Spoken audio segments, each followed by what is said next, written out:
Hi, and welcome to Talking Type with your host, Jonah Dempsey. Today we're going to be picking up where we left off with talking last week's show, where we were talking about the animals. And today we're actually going to talk specifically about the animal play. So last week we went through all the animals, we went through blast, consume, sleep. We talked a little bit about play. We're going to talk more about it today, and particularly we're going to be talking about um, I'm going to be reading from something that I wrote for the Objective Personality Facebook group, and I'm going to be reading about play as collaborative learning. So just a little context in case you didn't see last week's show. Play is a concept introduced, at least in this terminology, it's jargon here for personality type, introduced by Dave Powers and Shannon Renee. And what play is, it refers to the tandem function usage of an extroverted judging function with an extroverted perceiving function. So what that means is that there's a different mode that you can go into where you're using whatever personality type you are.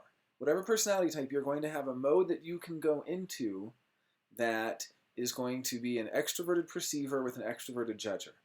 So, if you're an INFP, you're going to be able to go into your extroverted intuition with your extroverted thinking. Even though it's inferior extroverted thinking, you're going to be able to go into that mode at certain points. And you have your NE and your TE working together. Or if you're an ENFJ, you're going to be able to go into your FE and your SE. And those are going to be able to work together to make FE, SE play. So the thing is, just like we have a cognitive function stack of preferred functions for our personality type, there's also an animal stack. And you're either going to prefer or disprefer play. It's going to be a savior or a demon in objective personality terminology. So you're either going to have play in the first slot, second slot, third slot, or fourth slot. So everyone has play. They're just in different slots. And so everyone has this potential to use play. And the topic today is going to be play as collaborative learning. So it's going to be the learning style, play as a learning style. Everyone can go into this learning style. It's just that if you disprefer that learning style, if it's in your third or your fourth slot, then it might be kind of foreign to you. It might be something that you really don't like to have to do. I have missing play. So you can see how even though everyone has play, it's a very different thing to have lead play versus missing play. Robin Williams, pretty much universally accepted as an ENFP. In the objective personality system, Robin Williams has lead play.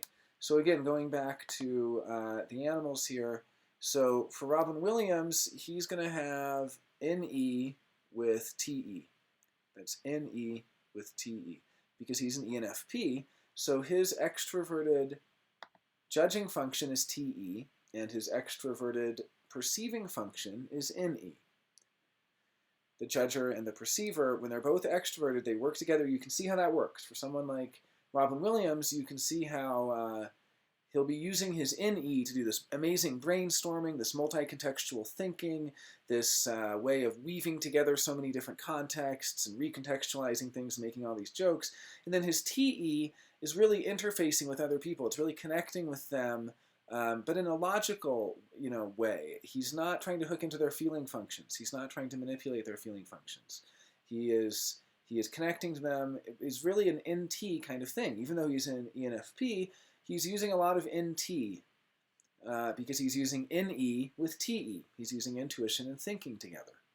So you can see how for him, he has an NT play, and it's his lead animal. So it's his primary dominant way of interacting. And you just watch Robin Williams and you watch him go off in this amazing playful thing. Now for me, I have missing play. It's my fourth. It's my fourth animal. Doesn't mean I don't do it. I still do it. It's just really hard for me. And my play is TE with SE. So I have an ST play. And I actually found a little clip I'm going to show here, which I believe demonstrates ST play, or at least SE. It could be SE with TE or SE with FE. I would say the difference, so the clip I'm going to show is from Billy Wilder's Double Indemnity. It's a classic film noir movie, and it has really witty banter. And the difference to me is that with FE, there's going to be a little more of a feeling toned delivery. With TE, it's going to be like what I'm doing right now. Right now, I'm using TE to explain all of this. I'm talking in a very deadpan, monotone, direct way of speaking, but my TE is being driven by my NI, because I'm in an NI-TE mode. Now, if I were able to replace that NI with SE and go into a TE-SE mode, it would be very different. The TE-SE mode is going to be poised, ready to respond, like ready to throw the ball back. Think of like a bartender who just waits there, and then you say something and they have a snappy retort right away. They're just ready to throw back. Of course, NE does this as well, but with SE it has a little bit of a different quality to it. It'll still use wordplay. SE will still be multi-contextual, but it'll typically zero in on one particular context. I think that's because of the NI. So you'll notice that like SE play, SE banter, can choose a single point that it kind of zeroes in on. And that single point that it zeroes in on might be, for instance, sexual innuendo, like we're going to see in this Billy Wilder clip from Double Indemnity. And that sexual innuendo is you're just zeroing in on that, and you're honing in on it and making everything about it. And so there's witty, playful banter, but it's different from the NE playful banter, which will recontextualize and have this rich fantasy of imagining all these different scenarios. This is much more, instead of explaining it, I'm just going to show you right here. So I hope this works. It should work with the audio. If not, you're going to be watching a clip that has no audio, but it should work. Let's give it a try. So here is Double Indemnity. So you can watch this whole clip if you want. Just look it up. And I'm going to try to adjust the location. Okay, well, that's about the best I can get. All right, here we go. Who wants to see him? My name is Neff, Walter Neff. If you're selling something... Look, it's Mr. Dietrichson I want to talk to from the Stop Magazine subscription. Listen, Mr. Dietrichson is not in. How soon do you expect it? He'll be home when he gets here, if that's any help to you. What is it, Nellie? Who is it? It's for Mr. Dietrichson. I'm Mrs. Dietrichson. What is it? How do you do, Mr. Dietrichson? I'm Walter Neff, Pacific All Risk. Pacific All what? The Pacific All Risk Insurance Company. It's about some renewals on the automobiles. I've been trying to contact your husband for the past 2 weeks, but he's never in his office. Is there anything I can do? The insurance ran out on the 15th. I'd hate to think of you having a smashed fender or something while you're not fully covered. Perhaps I know what you mean, Mr. Neff. I've just been taking a sunbath. No pigeons around, I hope. Now, about those policies, Mr. Dietrichson, I hate to take up your time, but... Oh, that's all right. If you wait till I put something on, I'll be right down. Nettie, show Mr. Neff into the living room. Where would the living room be? In there, but they keep the liquor locked up. It's all right, I'll just carry my own keys.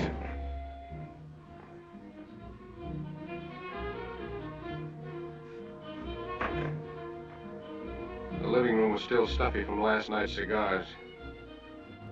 The windows were closed and the sunshine coming in through the Venetian blind showed up the dust in the air.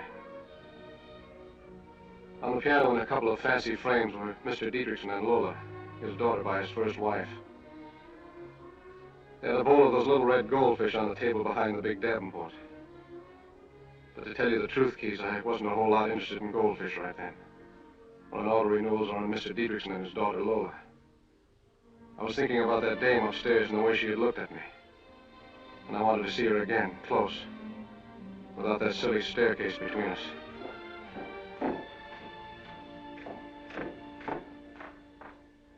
I wasn't long, was I? Not at all, Mrs. Dietrichson. Hope I've got my face on straight. Perfect for my money. Neff is the name, isn't it? Yeah, 2 F's, like in Philadelphia, if you know the story. What story? Philadelphia story. Suppose we sit down and you tell me about the insurance. My husband never tells me anything. Well, it's on your 2 cars, the LaSalle and the Plymouth. We've been handling this insurance for Mr. Dietrichson for 3 years, and we'd hate to see the policies lapse. It's a honey of an anklet you're wearing, Mr. Dietrichson. As I was saying, we'd hate to see the policies lapse. Of course, we give him 30 days. That's all we're allowed to give. I guess he's been too busy down at Long Beach in the oil fields. Couldn't I catch him at home some evening for a few minutes? I suppose so, but he's never home much before 8. That's fine with me. You're not connected with the automobile club, are you? No, the all risk, Mrs. Dickerson. Why? Somebody from the automobile club has been trying to get him. Do they have a better rate? If your husband's a member. No, he isn't. Well, then he'd have to join the club and pay the membership fee to start with. I never knocked the other fellow's merchandise, Mrs. Dickerson. The automobile club's fine. I can do just as well for you, though. I have a very attractive policy here. Wouldn't take me 2 minutes to put it in front of your husband. For instance, we're writing a new kind of 50% retention feature in the collision coverage. You're a smart insurance man, aren't you, Mr. Neff? Well, I've been at it 11 years. Doing pretty well? It's a living. You handle just automobile insurance or all kinds? All kinds. Fire, earthquake, theft, public liability, group insurance, industrial stuff, and so on right down the line. Accident insurance? Accident insurance? Sure, Mrs. Dickerson. What you tell me was engraved on that anklet. Just my name. As for instance? Tell us. Melissa. I think I like that. But you're not sure. Well, I have to drive it around the block a couple of times. Mr. Neff, why don't you drop by tomorrow evening around 8:30? He'll be in then. Who? My husband. You were anxious to talk to him, weren't you? Yeah, I was, but I'm sort of getting over the idea, if you know what I mean. There's a speed limit in this state, Mr. Neff. 45 miles an hour. How fast was I going, officer? I'd say around 90. Suppose you get down off your motorcycle and give me a ticket. Suppose I let you over the warning this time. Suppose it doesn't take. Suppose I have to whack you over the knuckles. Suppose I bust out crying and put my head in your shoulder. Suppose you try putting it on my husband's shoulder. That tears it. 8:30 tomorrow evening, then. That's what I suggested. You'll be here, too? I guess so. I usually am. Same chair, same perfume, same anklet? I wonder if I know what you mean. I wonder if you wonder.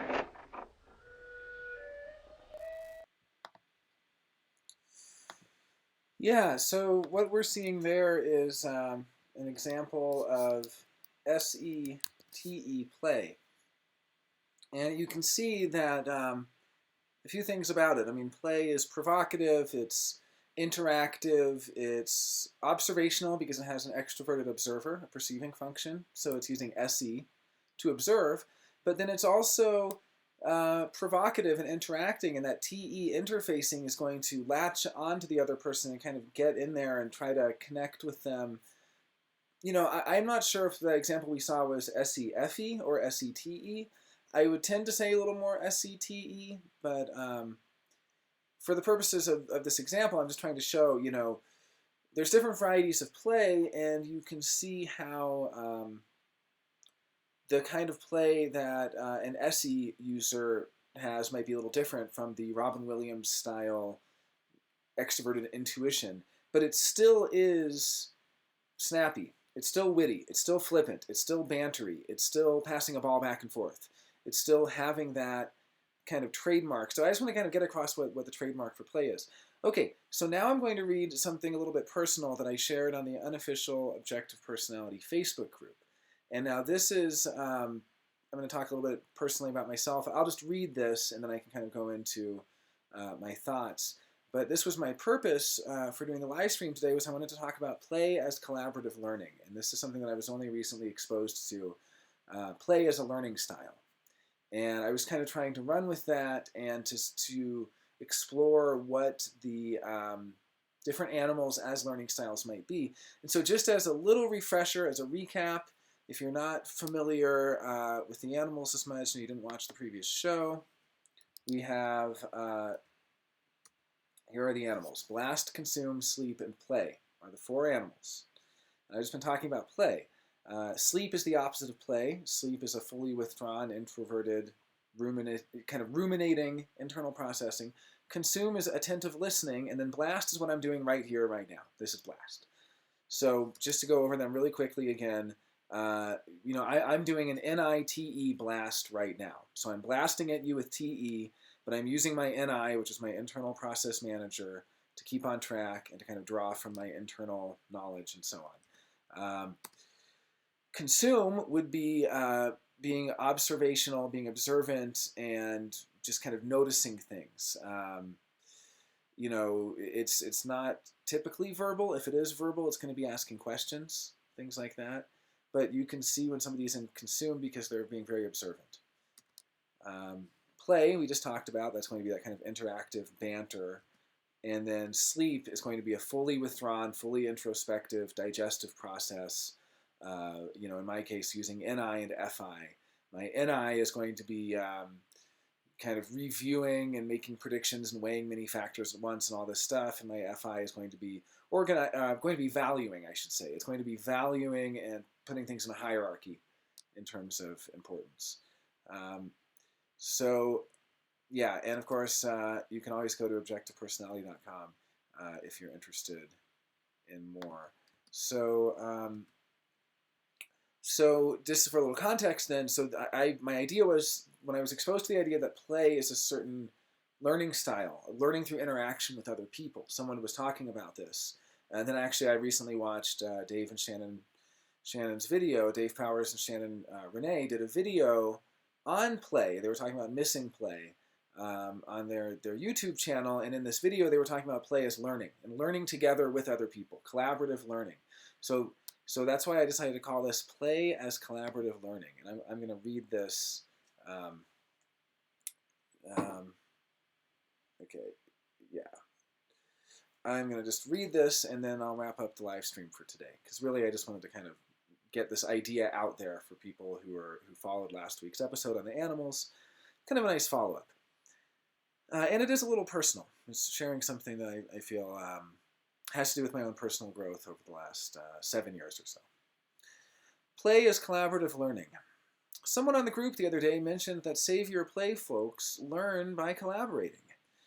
And the Missing Play video said something similar, with the notion that play is a form of learning. The notion of play as learning is new to me, but I am thinking about it and it makes sense. Upon reflection, it seems to me that consume and play are two forms of learning, on account of their commonality, the extroverted observer/perceiving function. And blast and sleep are two forms of digestion, or consolidation of learning, based on their introverted observer. So what I'm saying here is just because consume and play both have either SE or NE, an extroverted perceiving function, that they're about learning. And blast and sleep both have either SI or NI as constituents. Therefore, they're about digestion or consolidation of learning, retaining what has been learned, you could say. As someone with missing play, I have had the hardest time finding any value whatsoever in collaboration. And even years ago wrote that I wanted to be less conceited.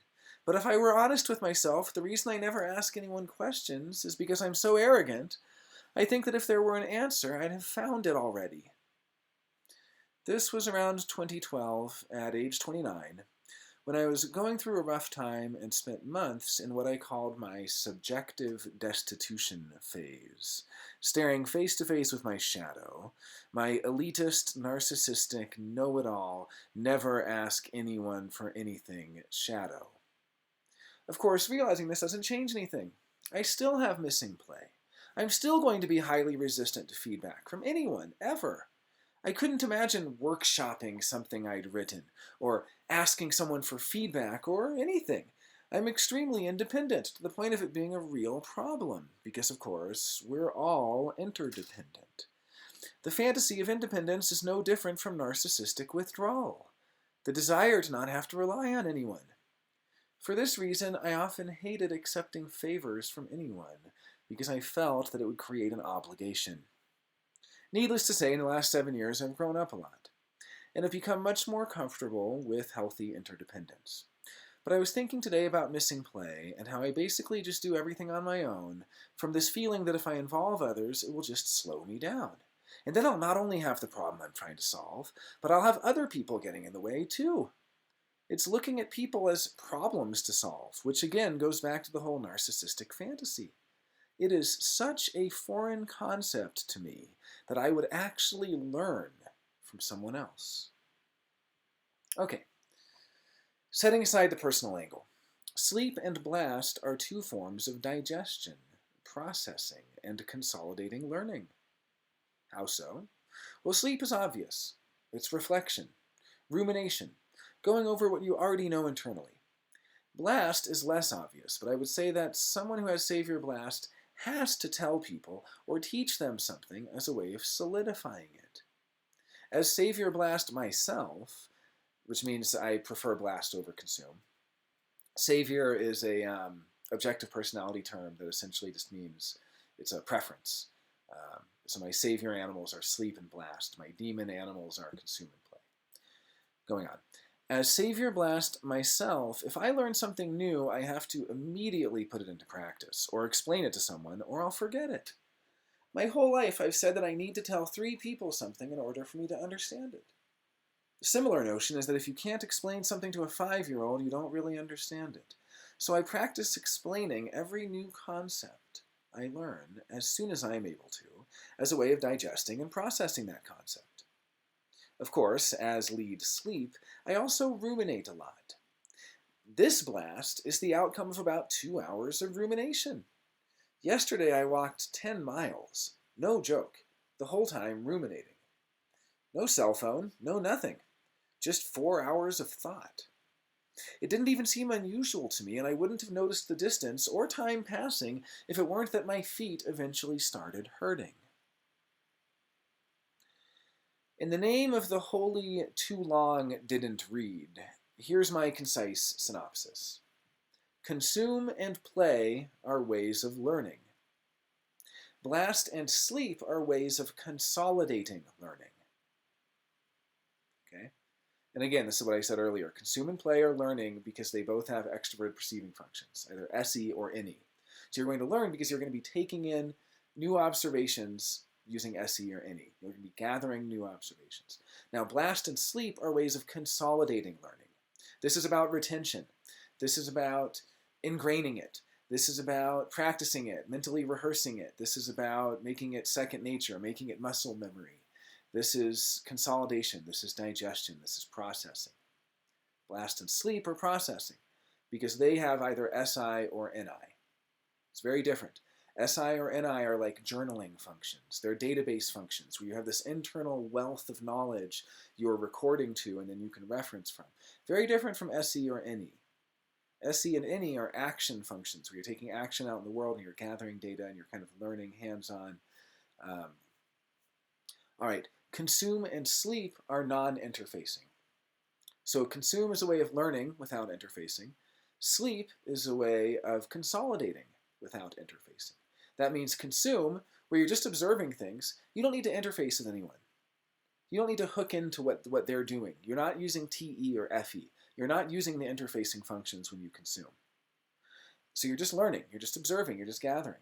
And then when you sleep, it's also not interfacing because you're using either TE or FI with either NI or SI. So you're using an introverted judging function with an introverted perceiving function. What in objective personality we call introverted deciders and introverted observers. And when these functions work together, it creates a rumination or a sort of inner mental space of digestion or processing. So these are the non-interfacing animals. Consume and sleep are non-interfacing. Blast and play are interfacing. Interfacing means interacting or otherwise collaborating with others by means of either FE or TE. Now it's interesting because I'm blasting here, but I'm blasting to avoid. And I do mentally model my listener or my viewer, but it's different than if I'm actually talking to them. So I think that blast actually works most effectively, just as play works most effectively when you're actually interacting with someone else. Even though blast is kind of distant and play is more present, although that's a topic for another day. So, and then I wrote another little concise formula. Consuming learns without interfacing. Play learns by interfacing. Sleep consolidates learning without interfacing, and blast consolidates learning by interfacing. And we got into a whole thread about it.